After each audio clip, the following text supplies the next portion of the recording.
आपका बहुत बहुत स्टूडियो में स्वागत है। आपका भी स्वागत और होली की शुभकामनाएं। आपको भी शुभकामनाएं। आपने होली खेली, मैंने देखा उसको, उसके बाद बहुत खुशी आप दिखाई दे रही है। कोई बड़ा फैसला करने के मूड में है या कर लिया आपने?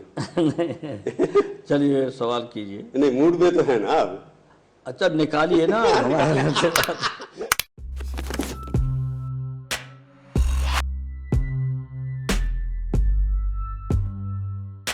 A former wrestler, a three-time chief minister, a man called Netaji by his friends, and Maulana Mulayam by his foes. Here's a look at Mulayam Singh Yadav's life through a series of rare interviews. मैं बड़े बाप का बेटा नहीं, ये अपराध मेरा है, कोई अपराध नहीं। Mulayam Singh Yadav was born into a peasant family in Uttar Pradesh's Etawah district in 1939. He studied in a village school and went on to do his MA in politics from Agra University. This son of the soil was heavily influenced by socialist leader Ram Manohar Lohia and campaigned in anti-Congress rallies. He was even called Little Napoleon by former Prime Minister Chaudhry Charan Singh. But his passion at the time was wrestling. ये जो विरोधी कहते हैं कि मुलायम सिंह जी जो है वो एक तरह राजनीतिक पहलवान है, जो भी आपके ग्रिप में आ गया आप उनको गिराने की कोशिश करते हैं, पार्टी तोड़ते हैं। यही वजह है कोई आपके साथ अब नहीं। अब हमने कभी किसी को धोखा नहीं दिया, ये अनर्गल प्रचार है, हमें धोखा जो दिया लोगों ने। It was his wrestling moves that propelled him into politics. When he was 23, his resilience during a match impressed Socialist Party MLA Nathu Singh, who asked him to join politics. Mulayam contested the 1967 Uttar Pradesh Assembly elections at the age of 28 and won. In 1980, he became president of the Lok Dal, which later became part of the Jata Dal. In 1989, Mulayam served his first term as Uttar Pradesh's chief minister. It was then that in 1990, he ordered police to open fire on Kar Sevaks who were trying to demolish the Babri Masjid. 16 people were killed. The structure remained unbroken.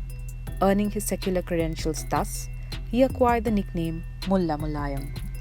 जो गोली चली हमारे सुरक्षा बलों की तरफ से, अगर मस्जिद को गिर जाने देते तो हिंदुस्तान का मुसलमान महसूस करता कि हमारे धार्मिक स्थल भी नहीं रहेंगे, तो इस देश की एकता के लिए वो खतरा पैदा होता। 16 जाने तो कम थी, अगर 30 भी जाने जाती देश की एकता के लिए तो 30 को गंवाना पड़ता है। After the Congress withdrew support in 1991, his government collapsed and he lost the subsequent elections to the BJP. A year later, he established the Samajwadi party, swearing his commitment to the socialist policies of Lohia. This would mark the rise of regional parties in India's most populous state. हमारे पुराने बहुत साथी जानते होंगे, जमीन पे late के भूखे रह करके रात भर चल के, साइकिल पे चल के, ट्रैक्टर में चल के, और हमने 11 महीना में पार्टी बना दी। He allied with the Bahujan Samaj Party and won the 1993 elections, becoming chief minister again. But that partnership would last only 2 years. It was marred by disagreements over bureaucrat allocation, personal attacks against Mulayam, and backroom political deals.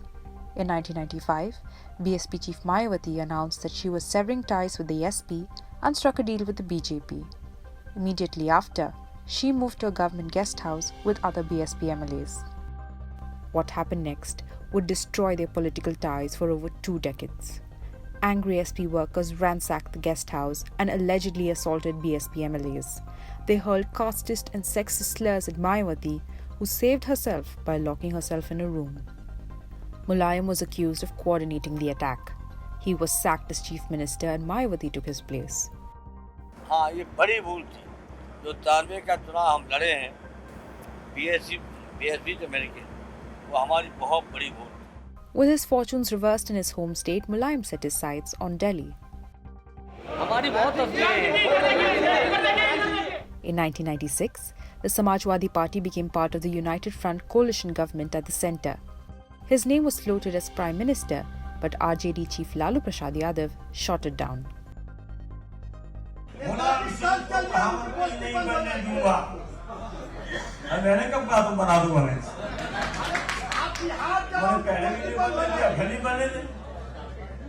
आपने पहले भी तो नहीं बनने दिया, आपने नई बात क्या है, तुम्हें कौन नहीं जानता है, आपको कौन नहीं जानता है कि पहले भी नहीं बनने दिया और आते ही जेल से ऐलान मुलायम सिंह को कहा मुझे नहीं बनने दूंगा। करो कागज की चाटो जाके।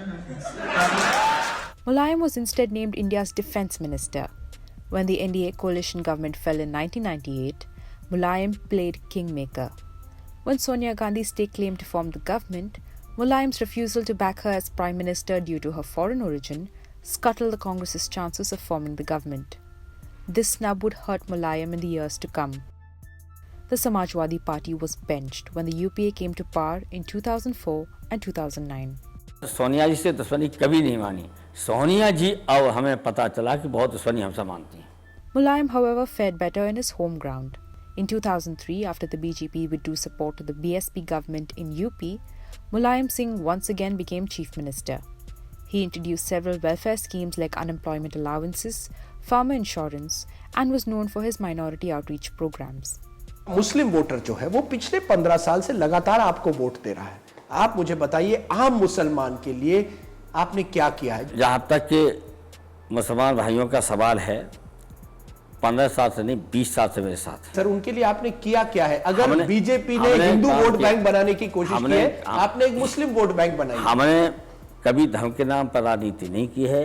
जहाँ तक मुसलमान भाइयों का सवाल है, हम आपको कॉपी दे देंगे। अगर हिंदुस्तान में इतना मुसलमानों की सुविधा के लिए और अन्य माइनॉरिटी के लोगों के लिए किसी ने नहीं काम किया। But this period also saw a rise in corruption scandals, a breakdown of law and order, and the Mulayam government was bestowed the infamous tag of being a Gunda Raj. एक न एक समय समाजवादी पार्टी से जुड़े हुए हैं। राजा भैया हो आज, मुख्तार अंसारी हो या आज, क्या आप मानते हैं कि ये लॉ एंड ऑर्डर सिचुएशन ये सबसे बड़ी, एक तरह से एक सबसे बड़ा मुद्दा है इस चुनाव में? राजा भैया के बारे में ये शब्द ऐसे नहीं बोलना चाहिए। आप नहीं समझते कि वो नहीं, क्रिमिनल है? कोई सवाल नहीं क्रिमिनल होने का। आप भी मैंने किसी अपराधी को अभी तक टिकट न दिया है न देंगे। In an effort to drum up support ahead of the 2007 state elections, Mulayam's close aide Amar Singh ramped up the star power in the party. Bollywood superstar Amitabh Bachchan campaigned for the party, and the trio came to be known as Amar, Akbar and Antony. But Bachchan's endorsement raised a lot of eyebrows. Bhojpuri film को आप tax free नहीं देते, लेकिन अमिताभ बच्चन की film को tax free ऐसा नहीं है। जिसने दरखास्त दी है और एक कमेटी हमारी बनी है और कुछ कई को हमने दिया है। इनका तो सबसे कम दिया है अमिताभ बच्चन जी का। अभिषेक का रिकॉर्ड देख लीजिए। आप ये चाहते हैं कि अमिताभ बच्चन आपके लिए प्रचार करें? आप चाहते हैं? नहीं, हम नहीं चाहते कि जो दुनिया में सबसे बड़े एक कलाकार, जो भी कहिए एक विद्वान के रूप में भी मान लिए गए हैं, 1000 साल के अंदर सबसे बड़े दुनिया के कलाकार नायक बन गए हैं, ऐसे व्यक्ति को, ऐसे बड़े आदमी को हम कहीं विवाद में नहीं फंसाना चाहते। But no amount of star power could gloss over the deteriorating state of law and order under Mulayam. The party lost the 2007 elections to the BSP, and Mulayam handed the reins of the party over to his son Akhilesh. This move brought him a lot of heat, as Mulayam had spent many years criticizing the Congress for its dynastic politics. Congress के खिलाफ वो हमेशा कहते थे कि कांग्रेस में वंशवाद है। आज वही वंशवाद समाजवादी पार्टी में है। शिवपाल यादव हो, रामगोपाल यादव हो, आपके बेटे अखिलेश यादव हो, वंशवाद समाजवादी पार्टी में भी आ गया। प्रोफेसर रामपाल जब राजनीति में आए तो संघर्ष कर रहे थे, सत्ता में नहीं थे। शिवपाल ने 7th क्लास से संघर्ष किया, वो सत्ता में नहीं थे। हमने संघर्ष किया, सत्ता में नहीं थे। और सत्ता में जब अखिलेश आया तब सत्ता में नहीं थे। एक वंशवादी है। हाँ, एक वंश परिवार वो है कि अब मुख्यमंत्री होके अगर हम लाए होते रामपाल को, शिवपाल को, अखिलेश को, तो मैं बिल्कुल वंशवाद मानता। ये जो संघर्ष कर रहे थे जनता के बीच उबड़ खाबड़ रास्तों में। Led by the foreign educated Akhilesh, the SP won the 2012 elections with a full majority for the first time in the party's history. Mulayam crowned Akhilesh as chief minister, bypassing his brother Shivpal Yadav.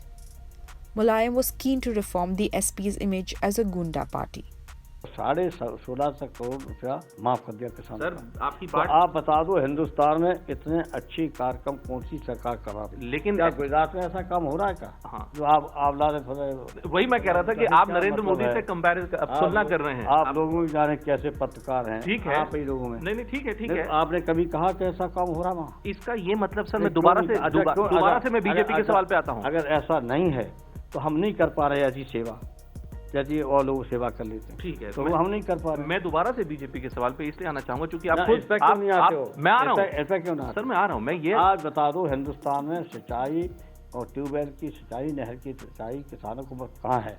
16.5 crore मुफ्त किसानों को मुफ्त माफ कहाँ किसने किया? तो आपको लगता है कि पूरा का पूरा देश जो है वो अखिलेश यादव के ये आंखें बंद हैं, लीडरशिप को नहीं पहचानता? जो उत्तर प्रदेश इतना बड़ा है, 20 करोड़ की आबादी है, उसमें इतने अच्छे काम हो रहे, तो इसके लिए आंखें बंद है सब। Mulayam still hadn't abandoned his national aspirations. Ahead of the 2014 Lok Sabha elections, he worked to bring together a third front.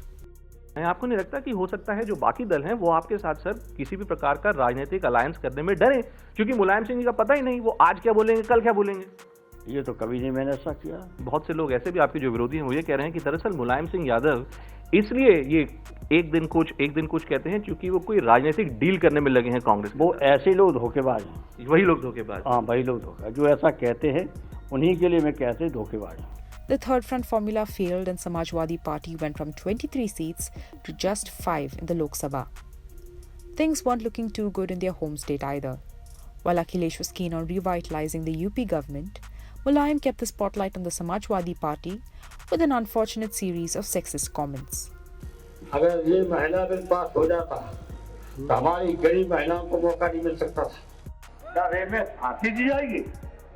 3 लड़के हैं, गलती हो जाती है तो 3 को भी फांसी दे दी बम्बई में। मेरी जानकारी में है, रेप एक ने किया और 4 को नाम रखा दिए। अब 4 को रेप कर दिया, क्या भी ऐसा हो सकता क्या? ऐसा प्रैक्टिकल भी नहीं है। Once again, law and order seemed to worsen under the Samajwadi party. First came the Muzaffarnagar riots in 2013, then the Badao gang rape of 2014, and a year later, the horrific Dadri lynching case. Apart from the external turbulence, the party was also facing a lot of internal upheavals. Although Akhilesh was the chief minister, Mulayam made it clear time and again that he was the big boss.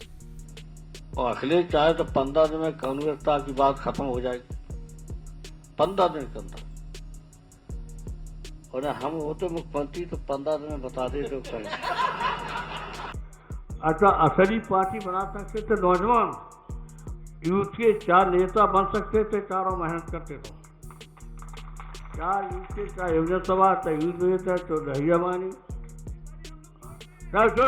बेकार बीच बात बकवास करते हैं। The Samajwadi Parivar then split into 2 warring factions. One, led by Akhilesh, who was supported by his father's cousin Ram Gopal Yadav, and the other, led by Mulayam, backed by Shivpal and Amar Singh. Mulayam has always had a soft spot for Shivpal, the youngest of his siblings. भाई मेरी बात सुनता है और वो भी इस्तीफा दे दे रहा, तो कौन सुनेगा? हाँ, कहा हमसे रोकिए साहब, हमको रोकेंगे, मजबूरी है, रोकेंगे, लेकिन वो इस्तीफा सही दे रहा है। अपमान क्यों कर रहे उसका? अपमान कर रहे हैं, मिलके कर रहे हैं अपमान। जिम्मेदार लोग, हम ज्यादा नहीं बोले, हम खड़े हो जाएंगे तो सरकार की ऐसी तैसी हो जाएगी। Things reached a head in 2016 when Mulayam expelled his son and Ram Gopal Yadav on grounds of indiscipline. अनुशासनहीनता कोई नहीं हो सकती है जो प्रोफेसर रावपाल ने की है। इसे अभी तो मैंने 6 साल के लिए निकाला है, सोचेंगे इसके लिए कड़ी सजा और क्या दी जाए पार्टी तरफ से। मुख्यमंत्री अखिलेश यादव का भी समर्थन इसमें है, इसे उनको भी 6 साल के लिए निकाला जाता है, दोनों। अब मैं पार्टी को बचाना चाहता हूँ, मेरा लक्ष्य किसी को सजा देना नहीं है। He revoked the decision 24 hours later, but Akhilesh responded by stripping his father of his party president title and relegating him to chief patron of the party. The family infighting had devastating repercussions. The SP lost heavily to the BJP in the 2017 UP Assembly elections. Mulayam placed the blame squarely on his son. Mulayam Singh Yadav has never had an easy relationship with Narendra Modi, often criticizing him in public. ये BJP ने इसी को प्रधानमंत्री का उम्मीदवार बनाने का मिला और कोई आदमी नहीं मिला। अगर ये कहें प्रधानमंत्री आकर के इतने महत्वपूर्ण सवाल पर भी नहीं आएंगे तो सदन का क्या महत्व उनके मन में है? But in February 2019, he surprised everyone, particularly Sonia Gandhi, when he backed Narendra Modi's re-election bid, heaping praise on him in parliament. मेरी कामना है कि जितने माननीय सदस्य हैं दोबारा फिर जीत जाएं। ये हमारी इच्छा है। ये और तो ये भी चाहता हूँ हम लोग तो इतना बहुत नहीं आ सकते हैं प्रधानमंत्री जी आप फिर बने प्रधानमंत्री। This open endorsement was a direct attack at the alliance orchestrated by Akhilesh with Mulayam's bitter rival Mayawati. The two parties buried the hatchet to put up a united front against the BJP, but they failed to recreate the magic of 1993, losing heavily in the 2019 elections. The 80-year-old Mulayam Singh is now involved in reorganizing the party that once held sway across India's most populous state. Through the years, Mulayam Singh has proved that his wily political instincts have given him the upper hand in the political wrestling ring. His socialist measures have won people's hearts, but his crass, sexist remarks mark him as a leader from a much older era. As he continues to hold tightly onto the reins of the party he founded, Mulayam would do well to impart some political acumen to his son and absorb some social tact in return.